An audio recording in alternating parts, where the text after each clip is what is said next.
안녕하십니까, 안녕천입니다. 합격에 도움이 되는 민법 판례 20번째 영상이네요.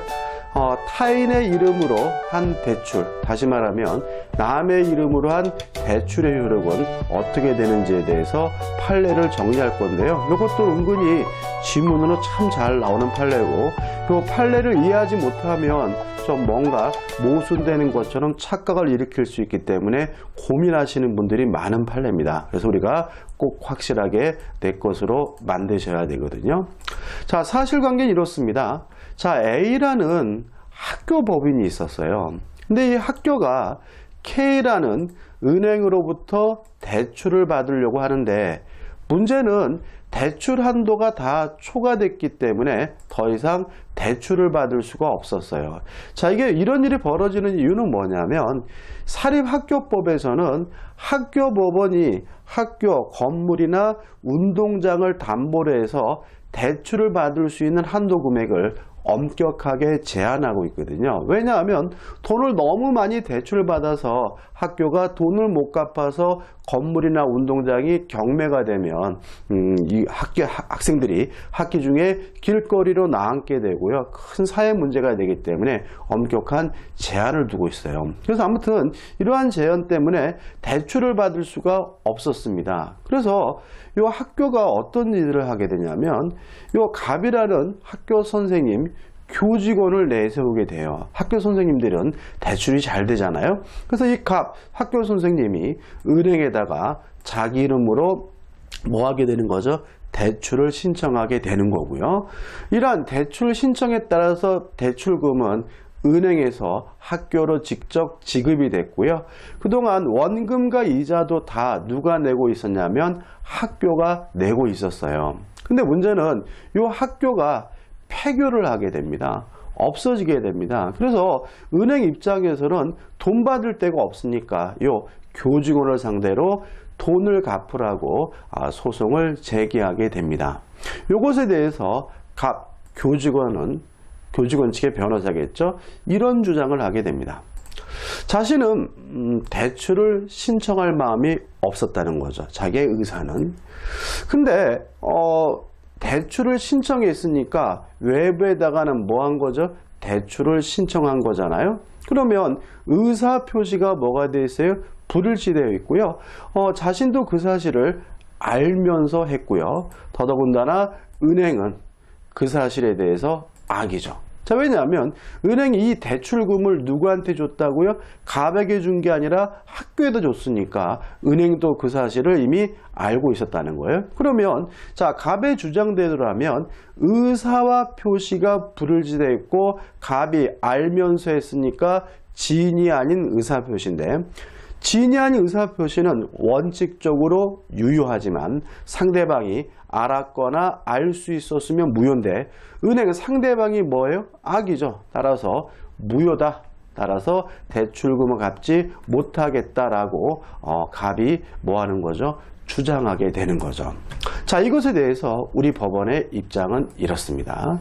자, 우리 법원에 따른다면 진이 아닌 의사표시에서 진이, 의사란 진정으로 마음속에서 바라는 바가 아니라 특정된 행위와 관련된 진이다, 이런 표현을 써요. 다시 말하면 갑의 주장처럼 진정으로 대출을 신청할 마음이 있느냐 없느냐, 그런 건 고려하지 않겠다는 거예요. 갑은 학교를 위하든 어떻든 간에 대출을 신청할 마음으로 대출을 신청한 거니까 의사와 표시가 뭐가 되어 있는 거냐면 합치되어 있다는 거죠.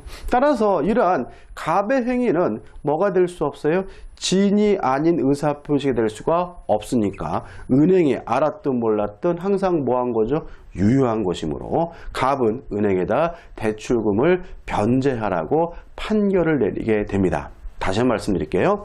자, 진이 아닌 의사표 진이란 진정으로 마음속에서 바라는 바, 대출을 신청할 마음이 있느냐 없느냐 문제가 아니라 특정된 행위와 관련된 진이다.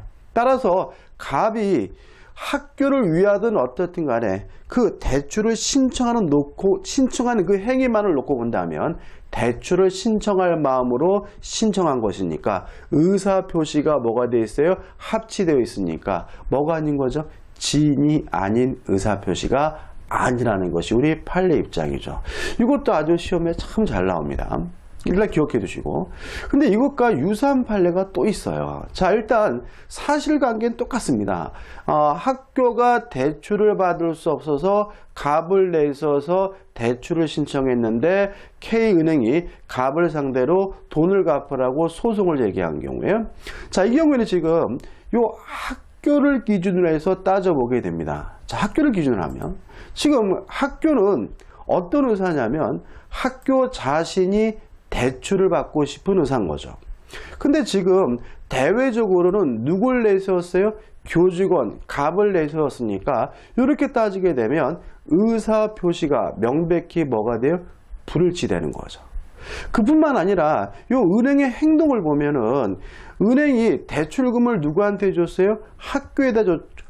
그 다음에 원금과 이자도 누구한테 받고 있었어요? 학교로부터 받고 있었죠. 다시 말해 은행은 단순히 아는 정도가 아니라 이 학교와 뭐 한 거예요? 짠 거예요. 통정한 거죠.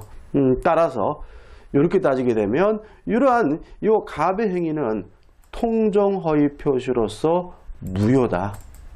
만약에 통정허위 표시로서 무효라면 갑도 A도 대출금을 갚을 필요가 없다라는, 갑은 대출금을 갚을 필요가 없다라는 논리가 발생하게 되는 거죠. 그래서 보통 요 타인의 이름으로 대출을 받은 이 사건에 대해서는 두 가지 지문이 나와요. 아까 했던 지인이 아닌 의사표시가 아니라는 지문도 나오고 또 통정허위 표시로서는 무효라는 지문도 나오는데 이것은 모순된 것이 아니라 기준점, 누구를 기준으로 해서 따지느냐 문제니까 모순되고 이상하다는 생각하지 마시고요. 받아들이셨으면 좋겠어요. 자, 그러면 정리를 한번 해보자고요. 자, 타인의 이름으로 대출을 신청하는 행위에 대해서 우리 판례는 두 가지가 있는데 첫째, 지인이 아닌 의사표시는 아니기 때문에 유효다라는 판례도 있고요.